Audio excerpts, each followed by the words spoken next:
Hey guys, so the reason I'm doing this video is I've been asked by hundreds and hundreds of schools around Ireland, could I go and speak about my experiences with mental health and how I dealt and managed with them. But the reality is I just can't get to every school. It's impossible. I have to work as well. But I am massively passionate about doing something about this. So the reason I'm doing this video is because your teachers, your school, your colleagues, your peers, your pupils, all want to speak about it, all want to put it on the agenda. And with mental health, one of the greatest obstacles we have is the silence that surrounds it and the stigma that surrounds it. So it's very, very important that that's absolutely 100% destroyed as quickly as we can. And that's why I feel it's important that I get involved at this kind of level. In terms of teenagers, what teenagers are referred to now in society you're called generation anxiety. That's what you're referred to as, because adults don't think you're going to be able to cope with all the issues and pressures that are being thrown at you. Pressures like the internet. Technology is going nowhere. It's a juggernaut. It's just going to get bigger and bigger and bigger, and we've created it. So you either get on that juggernaut or you will be run over by it. Yet you've been given no coping mechanisms to learn how to deal with social media, with technology, with the internet. We also have an education system that educates you for 14 years and expects you over a 14-day period to prove your academic worth that will markedly kind of live with you throughout your life, yet we give you no coping mechanisms or strategies. We have created, through pure guilt and corruption of the Celtic Tiger, a national debt that you will have to pay back throughout your lives. Long when we're too old to even care about it, you're going to have to pay it back. Yet we've given you no coping mechanisms to deal with that. We don't teach them to you. We don't bring them or put them on the agenda. And that's wrong, because an awful lot of these anxiety problems that teenagers may have to live and deal with are they're things you can cope with. They really are. There's strategies you can use that you can cope with them. If you've never had a mental health problem, if you're the captain of the school football team and you think everything's great, you can be stronger. Mental fitness is important. The same rules apply for people with mental health issues as do to people who want to get better mentally. If you want to be a great athlete, you got to be strong mentally. If you want to be a great musician, you got to be strong mentally. If you want to academically achieve and use those achievements to succeed in a career, you got to be strong mentally. So it's important that you start investing in your minds across the board. When I was a teenager, 15 years of age, I couldn't sleep at night. My hair was falling out. I went to bed choking every night with sheer panic attacks. I didn't tell anyone and literally lived in a living hell throughout the whole process. It was never spoken about in my school. It was never spoken about by anyone else around me. So I felt I was possessed. I also felt completely alone and completely isolated. And when I was 16 or 17, I had the option of seeking help. And I was standing basically on a metaphorical road, and I could go one way, which was seek help, or believe I was strong enough to do this on my own. You're never strong enough to do this on your own, no matter who you think you are, no matter how strong you think you are, or no matter what good things are happening in your life. You cannot do this on your own. You need to seek help. So the fact that your school has asked for this video means that they want you to seek help. They want you to come out. So if you're a teenager watching this and you go to bed feeling the way I felt when I was 15 or 16, or you go through weeks where you can't get out of bed or you can't look people in the eye because you're struggling so much with depression, there is things you can do. There is real things you can do, and you've got to get that into your head. Is it easy?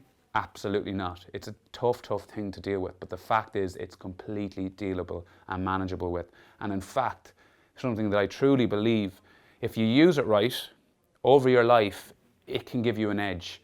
If you can get through depression and anxiety, everything else in life is easy. So it's important now that not only do your teachers show you this video, but they invest in coping strategies and teaching you coping strategies and coping mechanisms. Because my mission over the next 4 or 5 years is to get this on the curriculum, not in a way that you'll be taught it, in a way that you will actually do a subject where you'll be incentivized to do your leaving cert. It'll be actually a subject. It's so much more important than maths, than chemistry, than history, than all these things, because no matter how good you are at quadratic equations, no matter how much you know about Shakespeare's sonnets, that will not save your lives. What will save your lives is knowing that you can cope in difficult situations. And the other thing I'd like to say is there is people at home that say the same thing. They go, I don't really struggle with these things, and that's brilliant, and I'm delighted for you. But you will experience trauma throughout your life. You could lose someone you love, you could lose your job, you may not get what you want in your leaving cert, you may end up doing a course you don't want to do and you feel down. That's when these coping strategies kick in to make you feel okay and to get you through these things. So it's important that you start learning them, and they'll become your greatest friend. And I'll give you, rather than just tell you coping strategies, I'm going to give you four things I want you to try for a 10-day period. Just try it, either from today or tomorrow. I can't make you do it, your teachers can't make you do it, but I guarantee it, no matter what you do in life, you're an athlete, musician, whatever hobby you have, this will stand to you. The first thing you got to do is, number one, stop judging people. Don't judge someone you know nothing about. You know nothing about their background or situation. The reason for this is because when you judge someone, you release cortisol through your body, that stress hormone that makes you feel bad. It's actually scientific. Do not do it, because it's okay watching television and somebody does something stupid. It's okay to judge that. It's okay, that's fine, that's every day.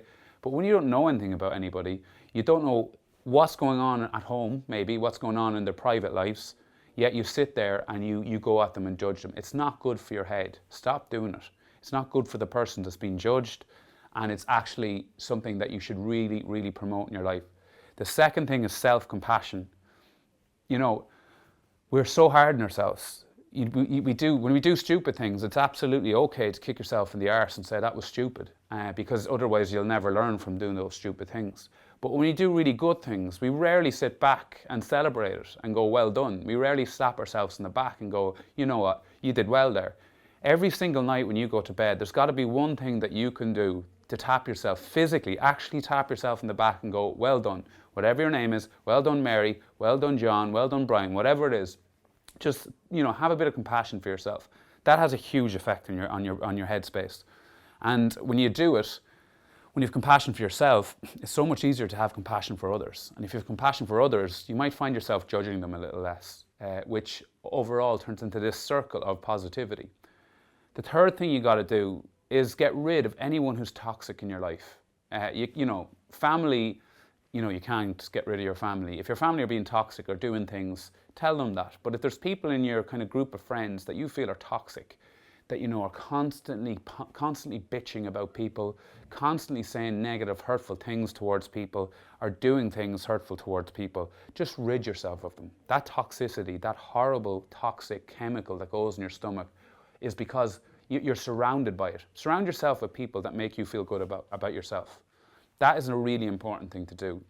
It's a very difficult thing to do, and I've had to do it a few times in my life, and I've actually ended up saying it to friends who are being deeply, deeply negative about everything. They understood what I said to them, and they actually went around their own processes of stopping being negative and practicing these things I'm talking about right now. So, number one, stop judging people. Number two, have some self-compassion. Number three, do not live in a toxic environment if you don't have to. Do not surround yourself with friends or people or associates who do not make you feel good about you. The fourth thing is have a bit of gratitude. We always give out about what we don't have in life rather than what we actually do have. And there's a simple way of doing that.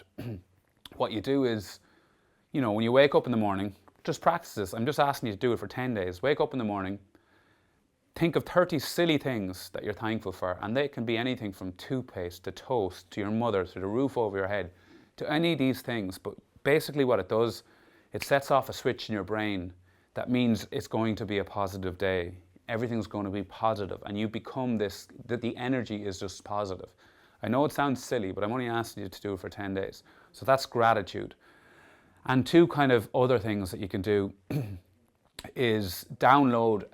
We've all got smartphones. In fact, they've, for me, I think smartphones and social media can cause a little bit of these anxiety issues we deal with. But there is brilliant things on them too, and a brilliant thing I would seriously recommend is downloading an app called Headspace. It's a very simple app. It's got it's like a white background, a big orange dot, because there's a few of them. So just have a look for Headspace and put it on your phone. And for 10 minutes a day, that's all it is. If you can't give yourself 10 minutes a day, you're kidding yourself. 10 minutes to just before you go to bed, or when you come home from school and you put this on.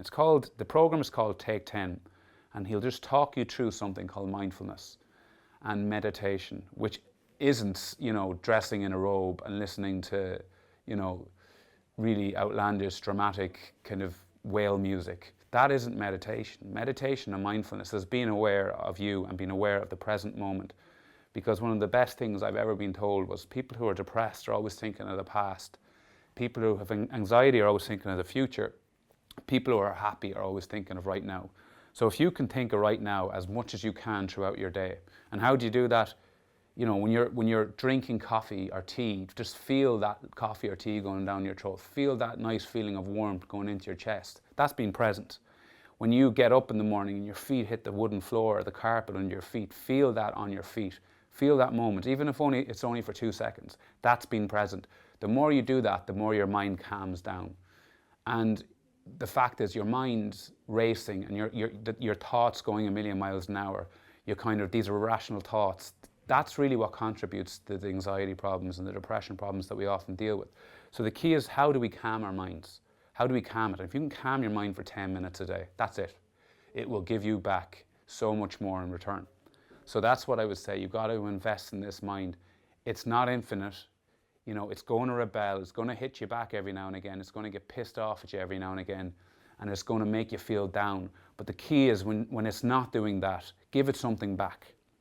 Give your mind something back, and it can become your greatest friend. If you abuse it constantly, it can become your worst enemy. So start looking at it that way. You're coming up to your leaving cert. Some of you are in transition year. Some of you are junior cert. Some of you may be a bit younger. You need to be taught these coping strategies. You need to be taught how to use them and how to do them, because life does get hard. You leave school, you'll find things that'll get in your way. You'll find things that'll stress you out. And if you have these weapons of coping, things become a hell of a lot easier. You can stand back. You can go, right, is this as bad as I think it is in my head? And that's really helpful. And the last thing I will say is, if you get these irrational thoughts where you really feel completely and utterly, what I would refer to when I go through it, it's just like madness goes through your head. You think silly things, you think irrational things. Write it down on a piece of paper and look at it. And quite often when you look at it, you go, that's a bit silly. And you stop doing it and you stop thinking it. And it's a really good way to do it. And another thing, if you have panic attacks, if you deal with panic attacks, I'll give you a really good tip that might help you. If you feel one coming on, and you feel that kind of deeply, deeply pressurized feeling in your chest and that nausea in your stomach, go to your head. You've got 20 seconds. You've got 20 seconds to come over me. And if you don't do it in 20 seconds, you're not going to happen. And count to 20. And if you do not have a panic attack, it won't come. You've given it that chance. You've given it that window of opportunity, and it hasn't happened, and your brain relaxes again. So these are things you need to start trying. But a lot of people do not know anything about this. They just think we're born with panic, or we live with panic attacks. We have to deal with them without any help. That's not true. There's lots you can do. It's the same with depression. There's lots you can do. There's so much you can do, but you can do nothing if you disguise it. If no one around you knows you're going through it, you can't do anything. The empathy and comfort and support you'll find from people, your loved ones and your friends in school and your teachers in school will really surprise you. From all the negativity we see in the news, the world isn't all that bad. You got to seek help. It won't come to you.